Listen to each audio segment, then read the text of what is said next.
নমস্কার। West Bengal state university ষষ্ঠ semester Bangla major একটি অন্যতম উপন্যাস আছে। উপন্যাসের নামটা আমি এক্ষুনি বলছি না। গতকাল বেশ কয়েকটি কলেজের ছাত্রছাত্রীরা তাদের ইন্টারনাল পরীক্ষার জন্য আমাকে প্রশ্নটি পাঠিয়েছে। আর আমরা তোমার জন্য সেই প্রশ্নের উত্তরটা তৈরি করে দিচ্ছি। তো সঙ্গে থাকো, অবশ্যই স্কিপ করবে না। এবং আমাদের এই যে আলোচনা আজকে পাঠকেন্দ্র করছি, শেষের কবিতার পাঠকেন্দ্রে সেই আলোচনা শুনলেই তোমাদের হয়ে যাবে। প্রথমে আমরা ভিডিও আকারে প্রকাশ করব, তারপরে অডিও আকারে তোমাদের কাছে আমরা তুলে ধরব। উপন্যাসের নামটা আমরা শুনতে বলছি না, তোমাদের আমার সূচনার পরে বা ভূমিকা করার পরে তোমাদেরকে বলতে হবে যে কোন উপন্যাস। আমরা জানি সাহিত্যিক তার কোনো বিষয়কে যখন পাঠকের সামনে তুলে ধরেন, তার একটা নির্দিষ্ট নামকরণ করে থাকেন। আর এই নামকরণ প্রধানত তিনটি বিষয়ের উপরে চিহ্নিত হয়ে থাকে। এক, চরিত্র নির্ভর; দুই, বিষয় বা ঘটনা নির্ভর; তিন, ভাব ব্যঞ্জনাময় হয়ে ওঠে। আমরা এমনই একটি উপন্যাস নিয়ে আজকে শেষের কবিতা পাঠকেন্দ্রে আমরা আলোচনা করব, যেখানে আমাদেরকে কাদায় বুকটা দুরু করে প্রেমের মনস্তাত্ত্বিকতা। আসলে প্রেমের মনস্তাত্ত্বিকতা অর্থাৎ প্রেম কি, ভালোবাসা কি, সেটা যদি আমাদের একান্তভাবে জানতে হয়, অবশ্যই এই উপন্যাসটি আমাদের সকলের একটু পড়ার দরকার। আমরা যে কথাটা বলছিলাম, তিনটি স্তরের উপরে বা তিনটি ঘটনার উপরে কোনো বিষয়ের নামকরণ হয়ে থাকে: চরিত্র, বিষয় বা ঘটনা, বা ভাব ব্যঞ্জনাময়। আর আমরা সেই উপন্যাসটি আলোচনা করছি যেখানে আছে ভাব ব্যঞ্জনা, গভীর মনস্তাত্ত্বিকতা। এই ভাব ব্যঞ্জনা এবং গভীর মনস্তাত্ত্বিকতার মধ্যে দিয়ে এবং একটি কবিতার মধ্যে দিয়ে কিভাবে যে উপন্যাসটি চরম পরিণতির দিকে লাভ করেছে, এক মর্মন্তুদ কাহিনী আমরা আপনার সামনে আজকে তুলে ধরব। আসলে এখানে আমরা তিনটি চরিত্র আমরা পাই। এক হলো কেতকী, দুই হলো লাবণ্য, তিন হলো অমিত রায়। নিশ্চয়ই আপনারা বুঝতে পারছেন আমি কোন উপন্যাসের কথা বলছি। এই তিনটি চরিত্রের যে টানাপোড়েনের, প্রেমের টানাপোড়েনের যে মেলবন্ধন, যে বিচ্ছেদ, বিচ্যুতি, যা আমাদেরকে ভীষণভাবে পীড়িত করে, ভীষণভাবে আমাদের মনকে পীড়া দেয়। আর এই উপন্যাসের মধ্যে আমরা দেখছি দুটি বিষয়: ভাব ব্যঞ্জনা এবং প্রেমের গভীর মনস্তাত্ত্বিকতা, যেখানে লুকিয়ে আছে অমিত রায়ের জীবন দর্শন। অর্থাৎ আমরা যে কথাটা বলছিলাম যে কোনো বিষয়ের নামকরণ একটা সেই বিষয়ের একটা মাইল ফলক হিসেবে চিহ্নিত হয়ে থাকে, কারণ নামকরণের মধ্যে দিয়ে আমরা তাকে জানতে পারি এবং বুঝতে পারি। আর আমরা আলোচ্য যে উপন্যাসটি আলোচনা করছি তার তিনটি স্তরে আমরা বিভক্ত করছি। একটা হচ্ছে তার আঙ্গিক অর্থাৎ গঠনগত দিক, যেখানে আছে গদ্য এবং পদ্যের একটা অসাধারণ মেলবন্ধন। ভালো করে মনে রাখবে। প্রথমত তিনটি স্তর নিয়ে আমরা এই উপন্যাসটি আলোচনা করব। এক নম্বর তার বিষয় হলো তার গঠনগত বা আঙ্গিকগত দিক, যেখানে আছে গদ্য এবং পদ্যের মেলবন্ধন। আমরা যে চরিত্রটির কথা বলছিলাম, পুরুষ চরিত্র অমিত, এই উপন্যাসে আছে অমিতের জীবন দর্শন এবং অসাধারণ কাব্যিক ব্যক্তিত্ব। এই উপন্যাসে আছে অমিতের অসাধারণ জীবন দর্শন, আছে অসাধারণ ব্যক্তিত্ব। ৩ নম্বর আসি আমরা অমিত এবং লাবণ্যের প্রেমের বিচ্যুতি। আর সেই বিচ্যুতি ঘটে একটি কবিতার মধ্যে দিয়ে, আর সেই কবিতাটা হলো শেষের কবিতা। আমরা আজকে পাঠকেন্দ্রে আলোচনা করে দেব শেষের কবিতার মূল গঠনগত, ভাবগত, ব্যঞ্জনাগত এবং মনস্তাত্ত্বিকতা নিয়ে। তোমরা আমাদের এই ক্লাসে এবার অডিওটা শুনতে থাকো। আমরা আশা করছি তোমার যেটুকু প্রয়োজন আমরা এই সুদূর সুন্দরবন থেকে শেষের কবিতা সুন্দরবন ইউটিউব চ্যানেলের পক্ষ থেকে আমরা তোমার কাছে তুলে ধরতে পারবো। তো আসুন আমরা এবার অডিওর গল্পটা শুনি। প্রথমেই আমরা এক দাগের উপন্যাসের গঠনগত বা আঙ্গিকগত দিক নিয়ে আলোচনা করব, যেখানে আছে গদ্য এবং পদ্যের অসাধারণ একটি মেলবন্ধন। আসলে আঙ্গিকগত সার্থকতা গদ্যের মোড়কে কবিতা উপন্যাসের প্রধান বৈশিষ্ট্য হল ভাষা। রবীন্দ্রনাথ ঠাকুর এই উপন্যাসে গদ্যের মাধ্যমে যে সংলাপ ও পরিবেশ রচনা করেছেন তা পদে পদে কবিতার মতো সুরময় হয়ে উঠেছে। আর সেখানে আমরা উপন্যাসের পরতে পরতে ছড়িয়ে দেখতে পাই আছে অজস্র কবিতা।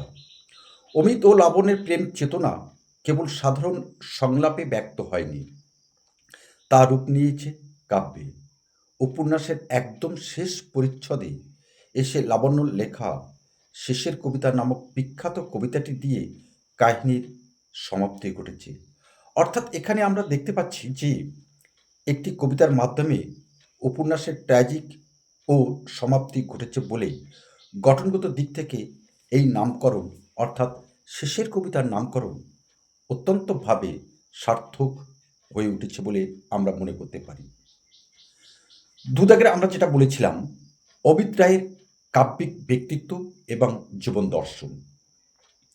আসলে অমিত রায়ের ব্যক্তিত্ব ও প্রেম চেতনা এই শেষের কবিতা উপন্যাসে আমরা পরোক্ষ পরকে দেখতে পাই।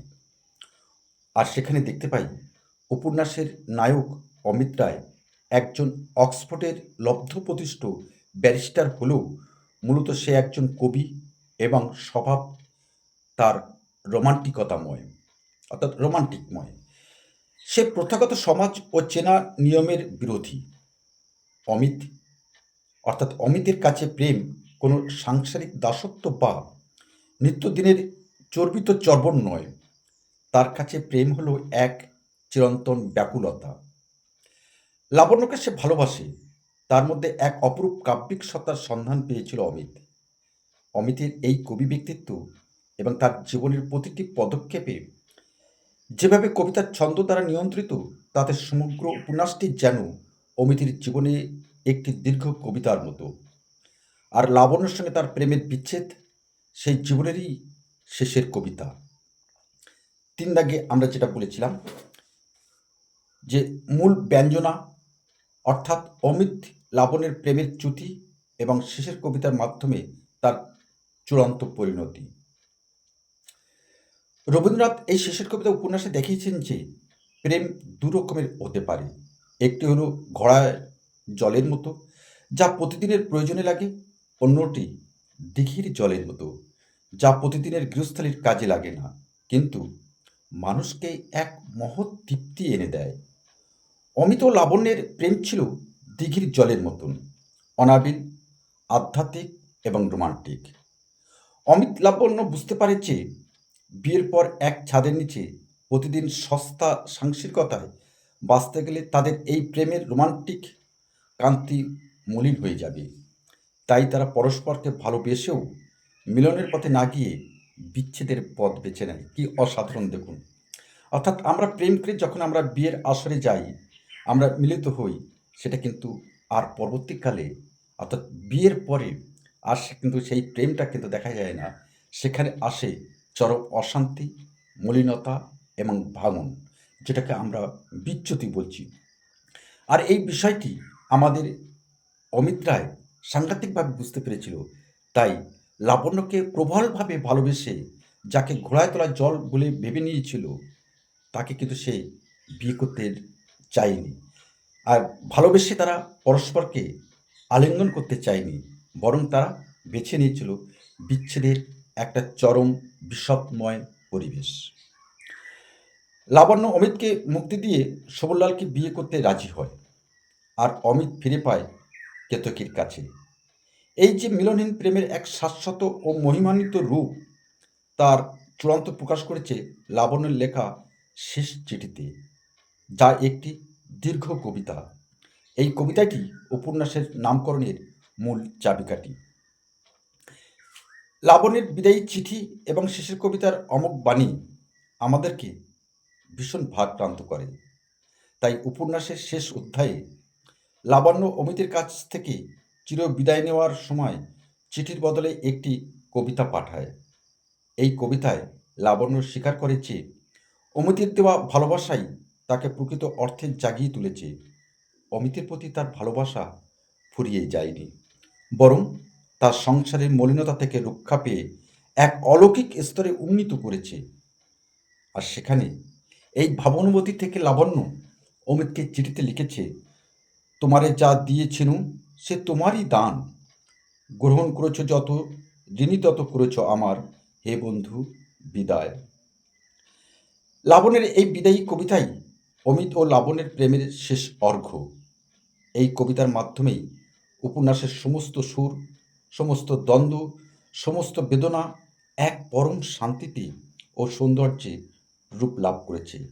এই বিদায়ী কবিতাটি ছাড়া উপন্যাসের মূল ভাববস্তু কোনোভাবেই হয়তো সম্ভব হতো না। আমরা যে কথাটি বলে আজকের ক্লাসটি শেষ করব। রবীন্দ্রনাথ ঠাকুর কেবল একটি চমকপ্রদ নাম দেওয়ার জন্য শেষের কবিতার নামটি বেছে নেননি। এই নামটির মধ্যে লুকিয়ে আছে এক গভীর জীবন সত্য। স্থূল মিলনের চেয়ে যে বিচ্ছেদের প্রেম অনেক বেশি সুন্দর এবং অক্ষয়। উপন্যাসের সেই সত্যই প্রতিষ্ঠিত হয়েছে। লাবণ্যের জীবনের শেষ কবিতাটি আসলে অমিত ও লাবণ্যের প্রেমের এক অমর এপিটাফ, অর্থাৎ স্মৃতি লেখা। কাহিনী, চরিত্র, পরিবেশ এবং দর্শনের এমন অপূর্ব কাব্যিক রূপান্তর বাংলা উপন্যাসে সত্যিই বিরল। তাই আমরা সামগ্রিক মূল্যায়নের মাধ্যমে বলতে পারি, রবীন্দ্রনাথ ঠাকুরের শেষের কবিতার নামকরণটি সর্বাংশে সার্থক, ব্যঞ্জনাময় এবং রসোত্তীর্ণ হয়েছে, একথা আমরা বলতেই পারি। আমরা আশা করছি এই শেষের কবিতা উপন্যাসের রবীন্দ্রনাথের অন্যতম একটি সাহিত্যিক সৃষ্টি, সেটি আমরা আজকে ক্লাসে তুলে ধরলাম। আশা করছি তোমাদের যেটুকু প্রয়োজন আমরা দিতে পেরেছি। আর যদি দিতে পারি তাহলে অবশ্যই আমাদের চ্যানেলটি সাবস্ক্রিপশন করে আমাদের পাশে থাকবে এবং বন্ধুদের মধ্যে একটু শেয়ার করে দেবে। এইটুকু তোমাদের কাছে আমরা আশা করি, কারণ তোমার একটি সাবস্ক্রিপশন, একটি শেয়ার, একটি লাইক, একটি কমেন্ট আমাদেরকে অনুপ্রেরণা সঞ্চার করে আগের দিন আরেকটি ভিডিও তৈরি করতে আমাদের উৎসাহ করে। ধন্যবাদ, নমস্কার, সকলেই ভালো থাকবেন, সুন্দর থাকবেন। এরপরেও যদি কোনো সমস্যা হয় আমাদেরকে জানাবেন, আমরা উত্তর দিতে প্রস্তুত আছি।